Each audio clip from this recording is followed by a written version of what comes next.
Alrighty, next update on the playroom lighting fixture progress here. You can see before I had the 3 black light hookups and I only had 1 of the white light hookups. Well, I got rid of that because it was some halogen thing with a weird connector. I got 3 more of these sockets, put the black lights in those, and use the old ceramics that the black lights are previously in for the white lights, just for fun. Anyway, got it all wired together. Call it the flux capacitor, just because it looks kind of cool. Again, it's got independent pull chain switches, 45 degrees apart from each other. One controls the white light, one controls the black light. Here we go, we got the neutral wire and the hot wire and the ground wire, so it's ready to get hooked back up in the ceiling.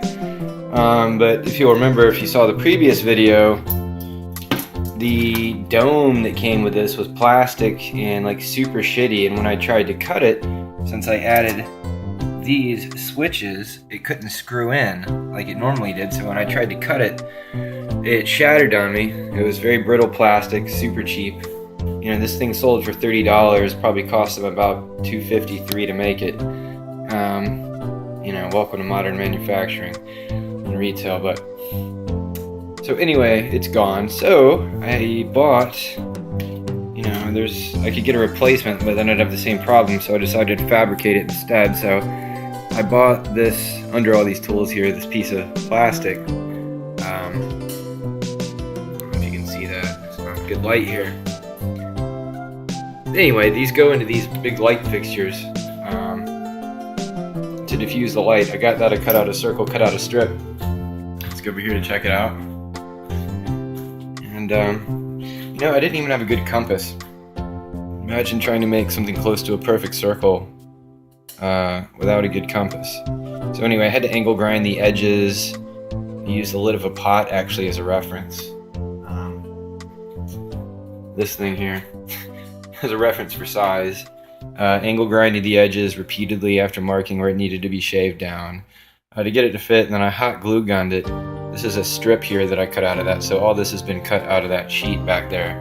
I got some masking tape and a chip clip on it right now to hold it together. The hot glue is set on it. It's upside down, of course, so I can lift it up here. And we can see the other side of it. I see the seam if I can get close to it. Not a great camera. I need a GoPro, or I don't even know what a good camera is these days, outside of my craptastic cell phone, but you can see the seam. It's actually pretty damn nice. So I'm hoping it'll be strong, semi-strong, with the hot glue that's in there. It should be, as long as you don't bang the crap out of it.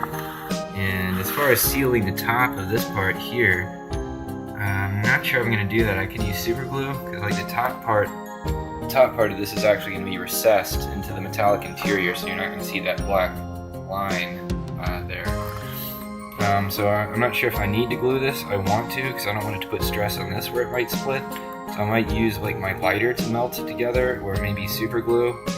I'm not quite sure about that.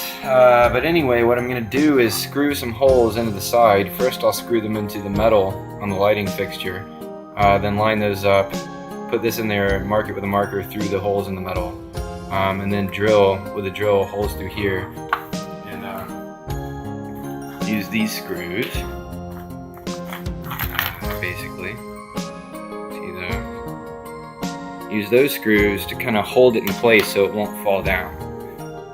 So hopefully that'll work out okay, and then hopefully it'll diffuse the light neatly and it won't block too much of the black light, and it'll look pretty cool despite the fact that it's made out of this, with me using extremely primitive tools and using a hot glue gun to put it all together. So we'll see what it looks like. I'm going to go ahead and do that, put it together, and then install it, and hopefully continue the video if that works out. Okie dokie, I got the dome I fabricated in there. Put a couple holes in the metal, one here and one approximately on the other side, just to hold this in place so it doesn't fall out. Turn around here and show the other one. There we go. There's There's the other one. So I can lift this up. It doesn't look too bad. For something I just threw together. And so now I'm basically gonna go hang it up. Have it connect the ground, hot, and neutral, and we'll see what it looks like in the room. Alrighty, a little bit winded here. Finally got this thing working. So here it is. Got it installed. It actually looks disturbingly professional, all things considered. And it's got the 3 black lights in it. It's got the 3 white lights in it. And switching the walls on now. So I'm done wiring it.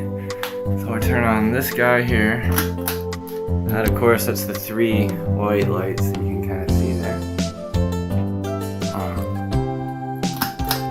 This one is the 3 black lights. And I'm hoping these 3 black lights will actually still be strong enough when I turn everything else off.